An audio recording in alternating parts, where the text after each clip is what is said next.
الحمد لله وكفى وسلام على عباده الذين اصطفى أما بعد قال الله تبارك وتعالى في القرآن المجيد والفرقان الحميد أعوذ بالله من الشيطان الرجيم بسم الله الرحمن الرحيم إن عدة الشهور عند الله 12 شهرا في كتاب الله يوم خلق السماوات والأرض منها 4 حرم ذلك الدين القيم فلا تظلموا فيهن أنفسكم صدق الله العظيم. محترم بزرگوں اور دوستوں، یہ جو مہینہ چل رہا ہے عربی مہینوں کے اعتبار سے ماہ رجب ہے، اور اس ماہ رجب کی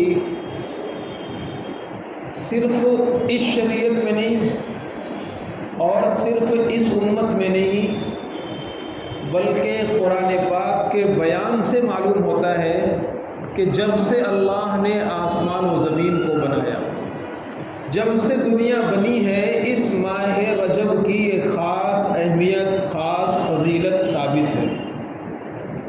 تمام شریعتوں میں اور تمام آسمانی دینوں میں اس ماہ رجب کی ایک مخصوص فضیلت ہے۔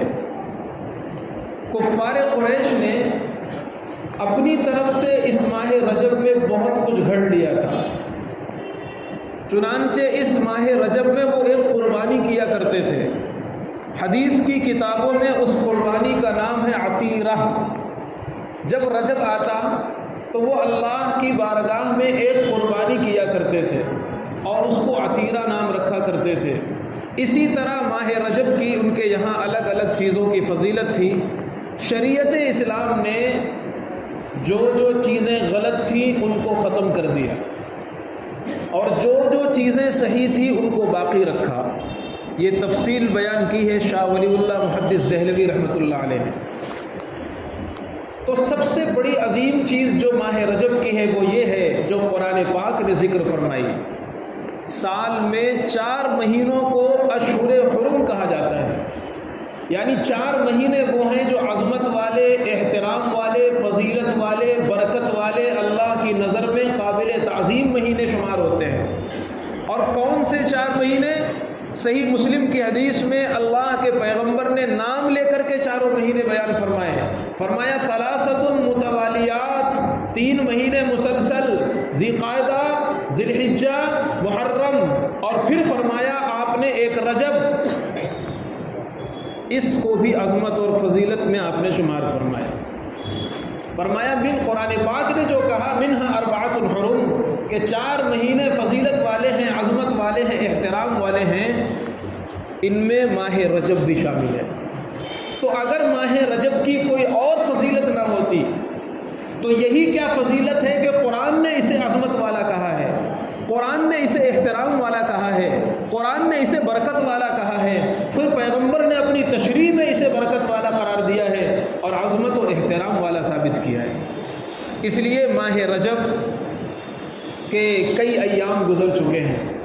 اللہ کے پیغمبر صلی اللہ علیہ وسلم جب رجب کا چاند دیکھتے تھے تو ایک دعا حدیث کی کتابوں میں منقول ہے، ایک دعا آپ پڑھا کرتے تھے، اذا دخل شہر رجب، جب ماہ رجب آ جاتا اور رجب کا مہینہ آ جاتا تو اللہ کے پیغمبر ایک دعا کیا کرتے تھے، اللہم بارک لنا فی رجب و شعبان وبلغنا رمضان۔ یہ حدیث کی کتابوں میں دعا موجود ہے، اے اللہ رجب آ گیا، اس رجب میں ہمارے لیے برکت عطا فرما۔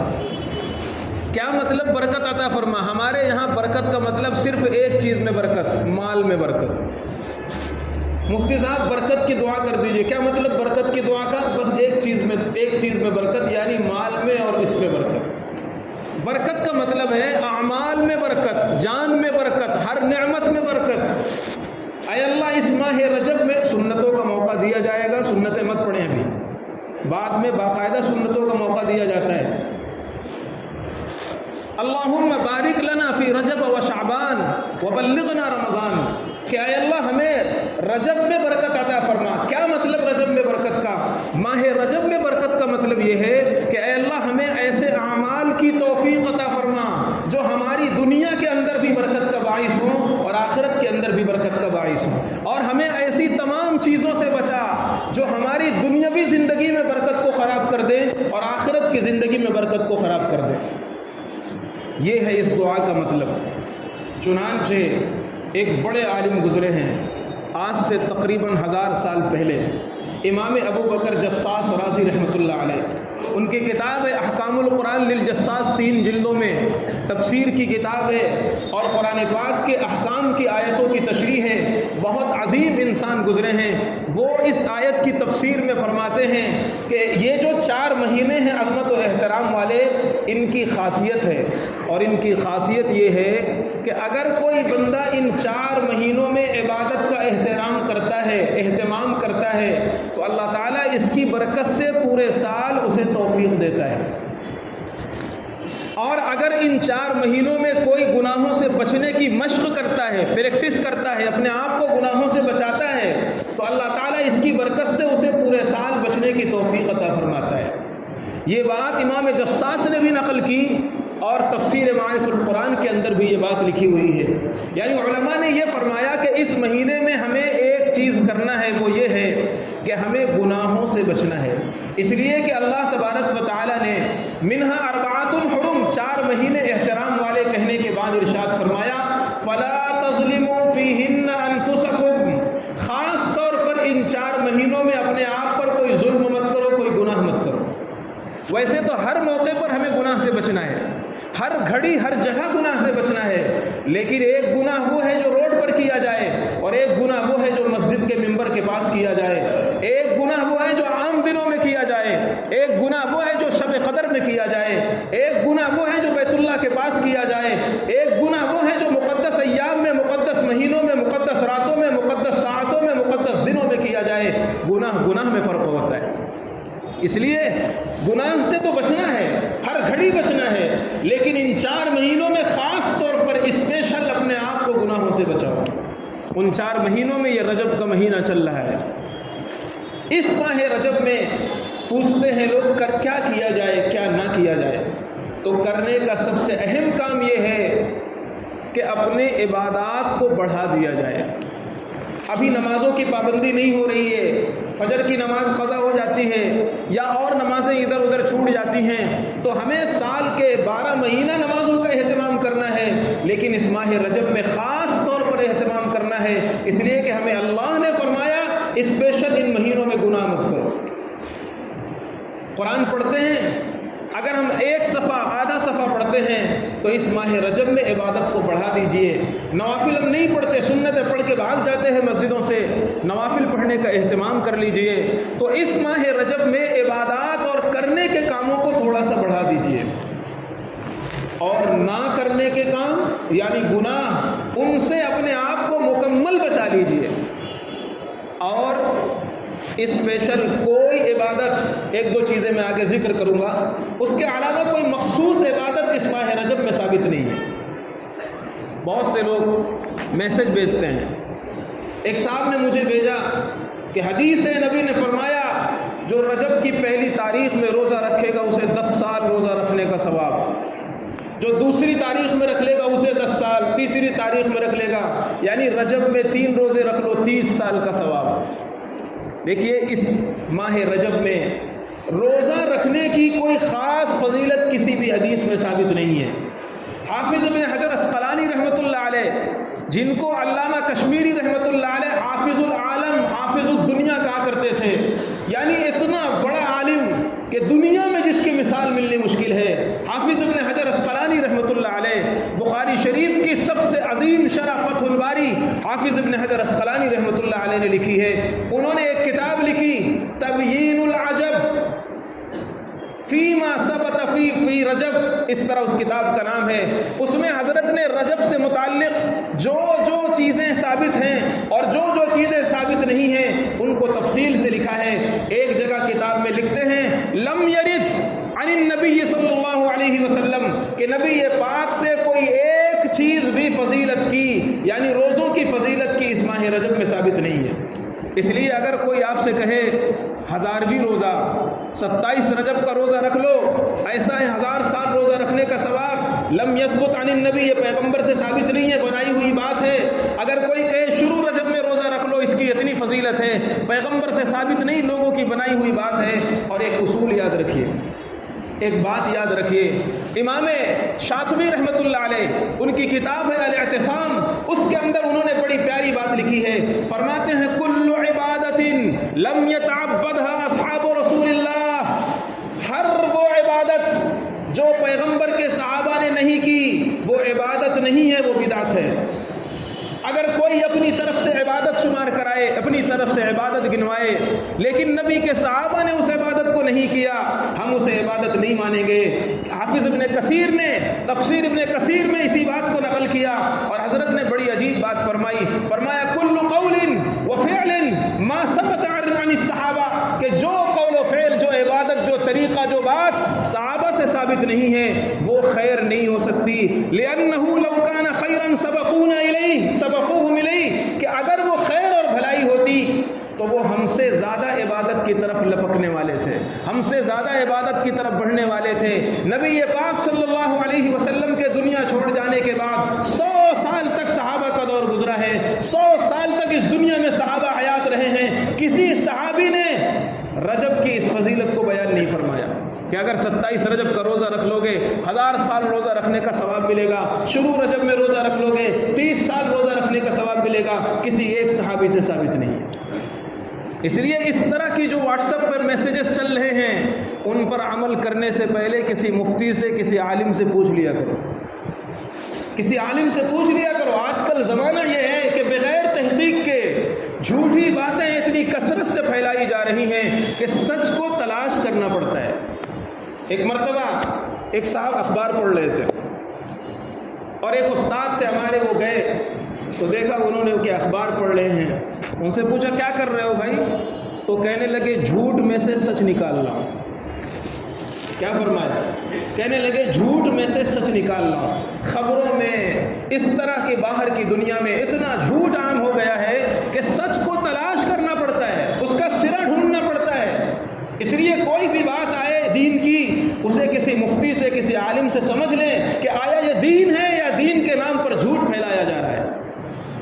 حدیث معراج میں بخاری جلد ثانی کے اندر حدیث ہے، کئی جگہ بخاری میں ہے، اللہ کے پیغمبر صلی اللہ علیہ وسلم جب سفر معراج میں تشریف لے جاتے ہیں، ایک بندے کو دیکھا کہ اس کے یہاں پر لوہا ڈالا جاتا ہے اور یہاں سے یہاں تک چیرا جاتا ہے۔ بخاری میں یہ بھی اضافہ ہے کہ اس کے ناک کے نتھنے میں ڈالا جاتا ہے اور یہاں سے یہاں تک چیرا جاتا ہے۔ بخاری میں یہ بھی اضافہ ہے اس کی آنکھ میں ڈالا جاتا ہے، یہاں سے یہاں تک چیرا جاتا ہے۔ 3 عذاب اس بندے کو ہو رہے ہیں۔ اللہ کے پیغمبر نے صحابہ سے پوچھا، فرشتوں سے پوچھا، حضرت جبریل میکائیل ساتھ میں تھے، کون ہے یہ؟ کس جرم کی اسے سزا دی جا رہی ہے؟ اتنا بھیانک سزا کے رونگٹے کھڑے ہو جاتے ہیں، بدن کپ کپا جاتا ہے۔ لوہا یہاں سے ڈال کر یہاں سے چیرا جائے اور تھوڑی دیر میں پھر صحیح ہو جاتا ہے، پھر عذاب ہوتا ہے۔ فرشتوں نے بتایا حضرت آپ جانتے ہیں یہ کون ہے؟ یہ وہ بندہ ہے کہ جھوٹ بولتا تھا اور اس کا جھوٹ وائرل ہو جاتا تھا، پھیل جاتا تھا، لوگ اس پر بھروسہ کر کے، اعتماد کر کے اس کی بات کو نقل کرتے تھے اور یہ جھوٹ پھیلایا کرتا تھا۔ آج کل یہ پھیلانا عام ہو گیا ہے، کوئی بات آئی بس سوشل میڈیا پہ، واٹس ایپ پر، میسیجز پر اس کو عام کر دیا، اس کی تحقیق بھی نہیں کی، اس کو پوچھا نہیں۔ اس لیے آج کل بہت سی غلط چیزیں اس طرح کی چل رہی ہیں، خاص طور پر رجب سے متعلق۔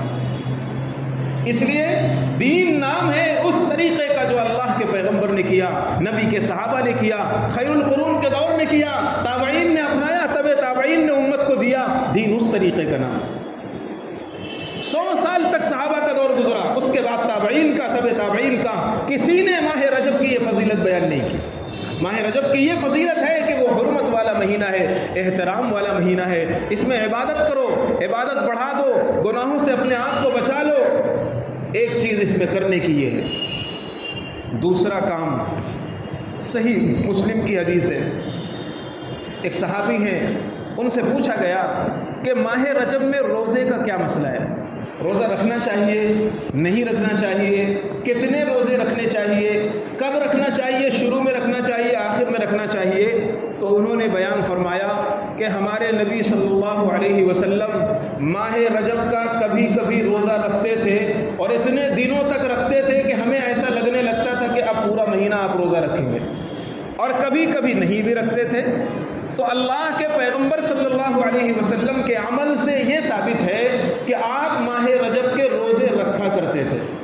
روزوں کی کوئی الگ سے فضیلت نہیں کہ 1000 سال کا ثواب ملے گا، اتنے گناہ معاف ہو جائیں گے، نہیں، صرف اس لیے کہ پیغمبر کی سنت ہے، نبی کا طریقہ ہے، نبی روزہ رکھتے تھے، اس لیے اگر کوئی بندہ رجب میں نفلی روزوں کا اہتمام کرے تو یہ مستحب ہے، سنت ہے، اچھی چیز ہے۔ تو اس ماہ رجب میں کرنے کا ایک اور کام یہ ہے کہ ہمیں اگر اللہ نے وسعت دی ہے اور ہم جسمانی اعتبار سے رکھ سکتے ہیں روزے، تو پھر روزے رکھیں، کتنے رکھیں، جتنا آپ سے ہو سکے۔ لیکن یہاں رک کر کے ایک بات میں عرض کروں گا، اگر کسی کے ذمے قضا روزے پہلے سے پڑے ہوئے ہیں، رمضان کے قضا روزے پڑے ہوئے ہیں یا منت کے قضا روزے پڑے ہوئے ہیں، کوئی واجب روزہ اس کے ذمے پڑا ہوا ہے، کسی کفارے کے روزے اس کے ذمے پڑے ہوئے ہیں، تو پھر نفلی روزہ رکھنے کے بجائے اس کو اپنے واجب روزے ادا کرنے چاہیے، اس کو اپنے پہلے واجب روزے ادا کرنے چاہیے۔ کیوں؟ اگر آپ نے ساری زندگی نفلی روزے نہیں رکھے، کل قیامت میں اللہ ایک بار بھی نہیں پوچھے گا تم نے رجب کے روزے کیوں نہیں رکھے۔ لیکن اگر واجب روزہ چھوڑا آپ نے، قضا روزہ چھوڑا آپ نے، رمضان کے جو باقی ہیں وہ چھوڑے، کل قیامت میں سوال ہوگا یہ فرض تھے کیوں نہیں رکھا آپ نے۔ اس لیے ہمارے ذمے اگر پہلے سے قضا روزے پڑے ہوئے ہیں یا پہلے سے واجب روزے پڑے ہوئے ہیں تو اہتمام ان کا کرنا چاہیے، اور ایک دو روزے یہاں رجب کے بھی رکھ لیں تاکہ یہ بھی فضیلت حاصل ہو اور نبی پاک صلی اللہ علیہ وسلم کی اتباع نصیب ہو جائے۔ تو کرنے کا ایک کام یہ ہے کہ ہم دو کام میں نے بتائے اس ماہ رجب کے سلسلے میں۔ ایک کام تو یہ ہے کہ ہمیں اپنی عبادات کو بڑھا دینا چاہیے، کوئی خاص عبادت نہیں، جو بھی عبادت کر سکو، تسبیح، تلاوت، ذکر، اذکار، نوافل، نماز، جو بھی پڑھ سکو وہ تھوڑا سے بڑھا دیا کرو۔ اور دوسرا، گناہوں کو ایک دم چھوڑ دو، وَذَرُوا ظَاهِرَ الْإِثْمِ وَبَاطِنَهُ، اللہ کا قرآن کہتا ہے چھپے ہوئے گناہ کرتے ہو وہ بھی چھوڑ دو، اور کھلم کھلا جو گناہ کرتے ہو وہ بھی چھوڑ دو۔ گناہ کرنے کے لیے نہیں ہے، گناہ چھوڑنے کے لیے ہے۔ گناہ چھوڑنے کے لیے کوئی بھی گناہ ہو اپنی زندگی سے اسے کھرچ کر نکالنے کی کوشش کرو، اس لیے اسے چھوڑ دو۔ تو گناہ بالکل چھوڑ دینا ہے اور عبادت کو بڑھا دینا ہے۔ اور دوسرا کام کیا کرنا ہے؟ روزے، نفلی روزے اگر ہم سے ہو سکتے ہیں تو ہم ان نفلی روزوں کا اہتمام کریں، جتنا اللہ ہمیں توفیق دے، 1 روزہ، 2 روزہ، 4 روزہ، جتنا ہم سے ہو سکے اس ماہ رجب میں یہ روزے ہمیں رکھنا ہے۔ ایک بات اور ہے، اللہ کے پیغمبر صلی اللہ علیہ وسلم نے جو دعا فرمائی ہے، رجب جب شروع ہوتا تھا، رجب کا جب چاند آپ دیکھتے تھے تو دعا کیا فرمایا کرتے تھے؟ اے اللہ رجب میں برکت عطا فرما، شعبان میں برکت عطا فرما، رمضان تک ہمیں پہنچا۔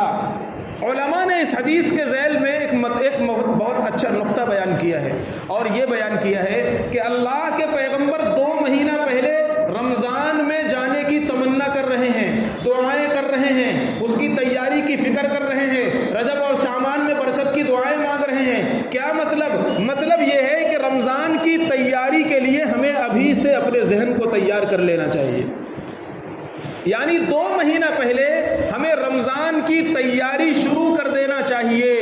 ہمارا رمضان کا وہ ٹائم جو شاپنگ میں گزرتا ہے، عید کے کپڑے بنانے میں گزرتا ہے، راشن کی خریداری میں گزرتا ہے، اور دنیا بھر کے ادھر ادھر کاموں میں گزرتا ہے، ہمیں ان سب کاموں کو 2 مہینے میں پہلے کر لینا چاہیے تاکہ ہمارا رمضان اللہ کی عبادت میں گزرے۔ یہ علماء نے اس حدیث کے ذیل میں مطلب لکھا ہے کہ اللہ کے پیغمبر نے مسلمانوں کو 2 مہینہ پہلے متوجہ کیا کہ رمضان آ رہا ہے، رجب ہے، شعبان ہے، یہ 2 مہینہ تمہارے لیے ہیں، اپنے عید کے کپڑے پہلے بنا لو۔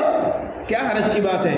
چاند رات تو خراب مت کرو، عبادت کی رات خراب مت کرو، اپنے وقت کو ادھر ادھر ضائع مت کرو۔ جو بھی اس طرح کا کام ہو جو آپ پہلے کر سکتے ہو وہ اپنا شیڈول بناؤ، ترتیب بناؤ، نظام بناؤ، اور ابھی سے تھوڑی تھوڑی عبادت بڑھاؤ تاکہ عادت پڑ جائے اور ماہ رجب میں تمہارا جسم اور ذہن دونوں عبادت کے لیے تیار ہو۔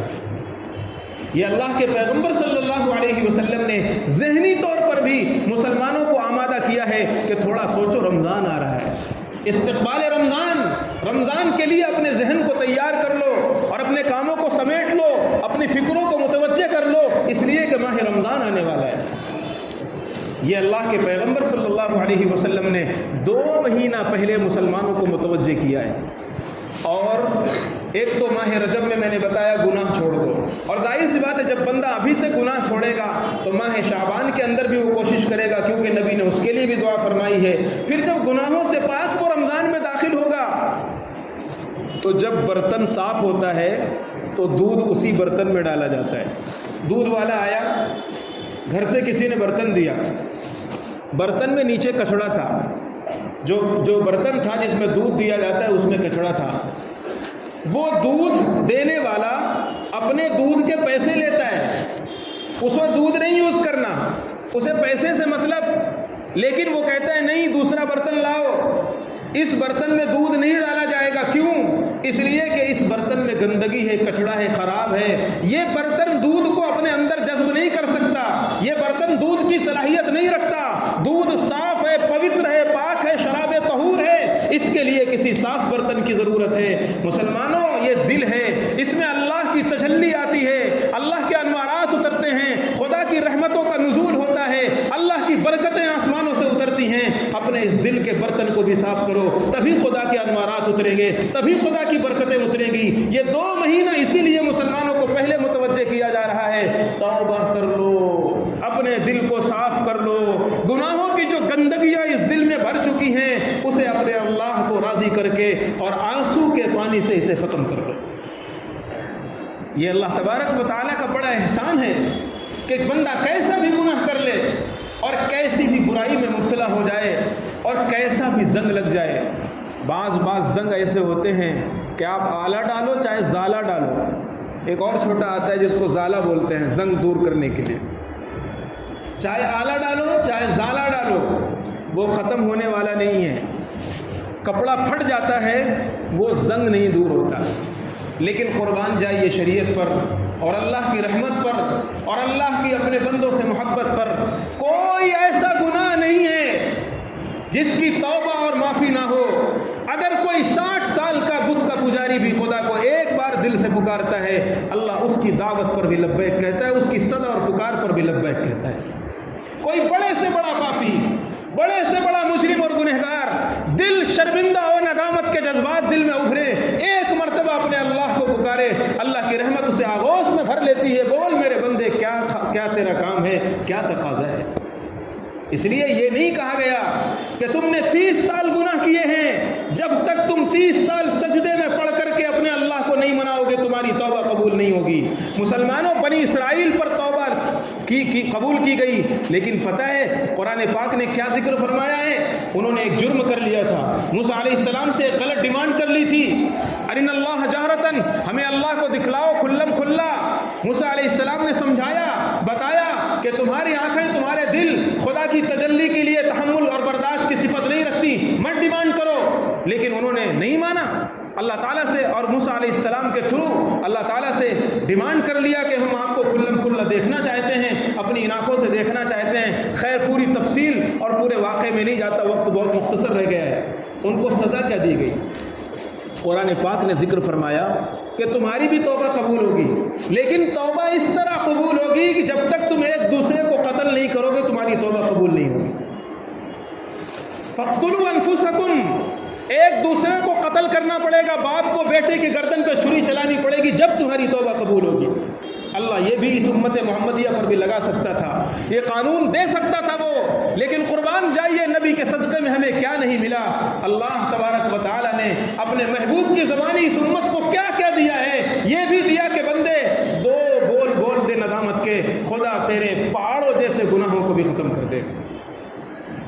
سمندر کی جھاگ کے برابر بھی بندے اگر تو گناہ لائے گا، آسمان و زمین تیرے گناہ کو بھر دیں، لیکن میری رحمت کا ایک جھونکا بھی اس گناہوں کو مٹا دے گا۔ رحمت کا ایک جھونکا تیرے گناہوں کو ختم کر دے گا۔ کبھی مایوس نہیں ہونا، کبھی افسوس پیدا ہو، ندامت پیدا ہو، اپنے اللہ سے مانگ لو حضرت مفتی تقی عثمانی صاحب دامت برکاتہم فرماتے ہیں ایک مرتبہ میں ساؤتھ افریقہ گیا، کیپ ٹاؤن وہاں پر ایک علاقہ ہے، وہاں کا دورہ تھا، ہم لوگ سفر کر رہے تھے، ایک جگہ نماز کا وقت آیا، گاڑی روکی گئی، بہت خوبصورت نظارہ، ہر طرف ہریالی، ہرا بھرا منظر، خوبصورت ترین منظر۔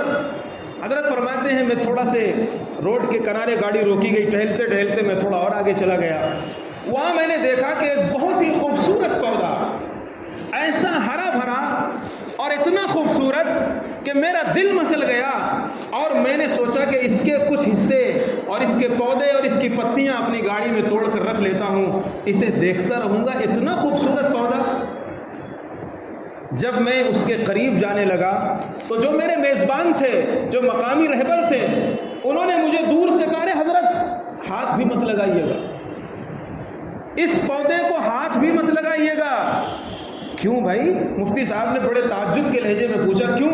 فرمایا یہ زہر ہے، زہر، اگر کوئی بندہ اس کو چھو لیتا ہے تو اس کے بدن میں ایسے درد ہوتا ہے جیسے بچھو کے کاٹنے سے درد ہوتا ہے۔ اللہ اکبر، کیسا خوبصورت پودا، اور اس کا کیسا سائیڈ ایفیکٹ، ریئیکشن، نقصان۔ انہوں نے کہا کہ یہ خوبصورت تو ہے لیکن اگر کوئی چھو بھی لیتا ہے تو یہ زہر کا پودا ہے، اس کے پورے بدن میں ایسا درد ہوتا ہے جیسے بچھو کاٹے۔ حضرت فرماتے ہیں کہ اللہ کا شکر ہے میں تو بچ گیا، لیکن میں نے ان سے کہا کہ مجھے ایک بات بتاؤ، یہ بات سمجھ سے بالا تر ہے، یہ آپ کو پتا ہے، آپ نے بتا دیا، لیکن کوئی اجنبی ہو، کسے معلوم نہ ہو، ساتھ میں رہبر نہ ہو، تو کوئی بھی بندہ اسے چھو لے گا، اتنا خوبصورت ہے، کوئی بھی بندہ اس کی طرف چلا جائے گا اور اسے چھو لے گا اور اس درد میں مبتلا ہو جائے گا۔ تو انہوں نے کہا حضرت معلوم ایک اور بات جو اس سے بھی زیادہ تعجب خیز ہے۔ کیا ہے؟ فرمایا دیکھیے اسی کی جڑ میں ایک اور پودا ہے، جہاں یہ پودا ہے اسی کے بالکل جسٹ جڑ میں ایک دوسرا بھی پودا ہے، اور اللہ کی قدرت جہاں جہاں یہ زہریلا پودا ہوتا ہے وہاں وہاں اس کی جڑ میں یہ پودا ضرور ہوتا ہے۔ حضرت نے فرمایا کیا مطلب؟ فرمایا یہ اس زہر کا تریاق ہے، یہ اس زہر کا علاج ہے۔ جیسے ہی کوئی پودا چھوئے اور اس کے بدن میں بچھو جیسا درد ہو، بازو میں جو پودا ہو، اگر اس کی پتیاں توڑ کر اس درد کی جگہ پر لگا لو، جہاں چھوا ہے وہاں لگا لو، پورے بدن کا زہر منٹوں سیکنڈوں میں ختم ہو جائے گا۔ حضرت مفتی تقی عثمانی صاحب فرماتے ہیں سبحان تیری قدرت، کون کہتا ہے دنیا خود سے بنی ہے؟ یہ اللہ نے ایک سسٹم اور نظام کے ساتھ اس دنیا کو بنایا ہے، کہاں پودا اگے گا، کہاں یہ اگے گا، کہاں یہ بندہ رہے گا، کہاں جیے گا، کہاں کس چیز کو سیٹ کرنا ہے، کہاں کس چیز کو اگانا ہے۔ حضرت مفتی تقی عثمانی صاحب اس واقعے کو نقل کرنے کے بعد فرماتے ہیں مسلمانوں، یہ جو خوبصورت پودا ہے یہ گناہ کی مثال ہے۔ خوبصورت پودا ہے، گناہ انسان کو اچھے لگتے ہیں، طبیعت اس کی طرف چلتی ہے۔ زُيِّنَ لِلنَّاسِ حُبُّ الشَّهَوَاتِ مِنَ النِّسَاءِ وَالْبَنِينَ وَالْقَنَاطِيرِ الْمُقَنطَرَةِ۔ قرآن کہتا ہے شیطان کی ایک خصوصیت ہے، خصوصیت یہ ہے کہ وہ گناہ کو بالکل چمکیلا بنا کر دکھاتا ہے، گناہ کو بہت اچھا بنا کر دکھاتا ہے۔ حرام اور ناجائز کاروبار ہے لیکن ذہن میں ایسا دکھائے گا کہ ارے بھائی ابھی تھوڑا سا کر لو، بعد میں جب سیٹ ہو جاؤ گے توبہ کر لینا، بعد میں جب سیٹلمنٹ تمہارا ہو جائے گا، بڑھیا سی اچھی لائف ہو جائے گی، توبہ کر لینا۔ انسان کو دکھاتا ہے، فیوچر دکھاتا ہے، مستقبل دکھاتا ہے، آل اولاد کے نخرے دکھاتا ہے، ساری چیزیں اس کے ذہن و دماغ میں بٹھاتا ہے، اور بندہ اسی سے مجبور ہو کر گناہ کر لیتا ہے۔ تو گناہ کی مثال اس پودے کی سی ہے، دیکھنے میں بہت خوبصورت، لیکن اگر کوئی چھو لیتا ہے تو اس کے پورے بدن میں زہر دوڑ جاتا ہے۔ بندہ جب گناہ کر لیتا ہے اس کا دل مردہ ہو جاتا ہے، اور گناہ کا وائرس اس کے ذہن و دماغ پہ اتر جاتا ہے، اسے چین نہیں ملتا، اسے سکون نہیں ملتا۔ گناہ کی سب سے بڑی سزا یہ ہے کہ انسان کو سکون نہیں ملتا ہے۔ بڑے بڑے گاڑیوں والے، بنگلوں والے آپ کو باہر سے دیکھ کر لگتا ہوگا یار ان کی لائف کتنی اچھی ہے، یار یہ کتنے اچھے لوگ ہیں، لیکن جب وہ کسی مفتی کے سامنے آ کر اپنے دل کا رخ دکھڑا روتے ہیں تو 1000 مرتبہ یہ پیشانی خدا کے سامنے جھکتی ہے، اور 1000 مرتبہ زبان سے اللہ کا شکر ادا ہوتا ہے۔ ہمیں دکھتا ہے یہ بہت اچھی حالت میں ہے، دنیا کا اصول یاد رکھیے، گناہ میں کبھی چین نہیں ہے۔ اللہ کا قرآن کہتا ہے الا بذکر اللہ تطمئن القلوب، کبھی چین نہیں مل سکتی گناہ میں۔ قرآن اللہ کا کہتا ہے دلوں کو چین اللہ کی اطاعت میں ملتا ہے، اللہ کی یاد میں ملتا ہے، اللہ کی بندگی میں ملتا ہے، نافرمانی کر کے کبھی چین نصیب نہیں ہوگا۔ یہ آگ ہے، آگ کو لینے والا اور آگ کو اپنے اندر بھرنے والا کبھی سکون سے رہے گا؟ کبھی نہیں رہے گا۔ قرآن کہتا ہے جو لوگ حرام کھاتے ہیں یأکلون فی بطونہم نارا، وہ اپنے پیٹ میں آگ بھر رہے ہیں، اور آگ بھرنے والا کبھی چین سے بیٹھ جائے نہیں ہو سکتا، امپاسبل، ہو ہی نہیں سکتا۔ اس لیے بہرحال دنیا میں گناہ کی مثال اس پودے کی سی ہے، لیکن حضرت نے فرمایا کہ اللہ کا اصول اور دستور یہ ہے کہ اگر زہر ہے تو اس کا علاج بھی ہے، بیماری ہے تو اس کی دوا بھی ہے، اسی طرح گناہ ہے تو اس کے لیے توبہ بھی ہے۔ اگر بندہ گناہوں میں لت پت ہو جائے، بہت پریشان ہو جائے گناہوں میں، لیکن اس کے ساتھ توبہ کر لیتا ہے، اللہ تعالیٰ فوراً اس کے گناہوں کو ختم کر دیتا ہے۔ یہ 2 مہینہ پہلے نبی نے دعا کی، مسلمانوں کے ذہن کو متوجہ کیا کہ رمضان کی تیاری ابھی سے شروع کرو، اور سب سے بڑی تیاری یہ ہے کہ اپنے آپ کو گناہوں سے بچا لو۔ تو بچنے کی آئندہ کی فکر کرو، اور جو پچھلے ہو چکے ہیں اس میں اللہ کے سامنے توبہ کر لو۔ 10 منٹ تنہائی میں بیٹھ جاؤ، 5 منٹ بیٹھ جاؤ اور سوچو کہ میں نے یہ بھی کیا، یہ بھی کیا، یہ بھی کیا، اور ساتھ میں یہ بھی سوچو کہ اے اللہ جس وقت میں یہ گناہ کر رہا تھا تیری قدرت اور تیری طاقت، تیری جباریت، تیری قہاریت مجھے زمین میں دھسا سکتی تھی، کوئی پرندہ بھیج کر مجھے ہواؤں میں بکھیر سکتی تھی، آسمانوں میں لے جا کر کے جس طرح قوم لوط کو نیچے پھینک دیا گیا اس طرح پھینک سکتی تھی، جس طرح قوم فرعون کو غرق کر دیا گیا، سمندر کی سونامی آتی مجھے ڈبا دیا جاتا، لیکن اے اللہ اسی طرح میں اپنے بیڈ روم میں پڑا رہا، اسی طرح مجھے لوگ سلام کرتے رہے، اسی طرح میرے گھروں میں عزت رہی، اسی طرح میرے سر پہ چادر رہی، اسی طرح میرے لیے رسپیکٹ اور احترام رہا، اسی طرح میرا رزق، میرا کھانا، میری روزی، سب چیز اسی طرح چلتی رہی۔ ایک طرف میرے گناہ تھے، دوسری طرف تیری رحمت کا سہارا بھی تھا۔ تو اس طرح اپنے اللہ سے تھوڑی دیر توبہ کر لو اور منا لو اپنے اللہ کو، اور ختم کرو اس زندگی کو جو گناہوں میں گزری۔ یہ بھی رمضان کی ایک تیاری ہے اور ماہ رجب کا سب سے بڑا کام ہے۔ اللہ تعالی عمل کی توفیق عطا فرمائے۔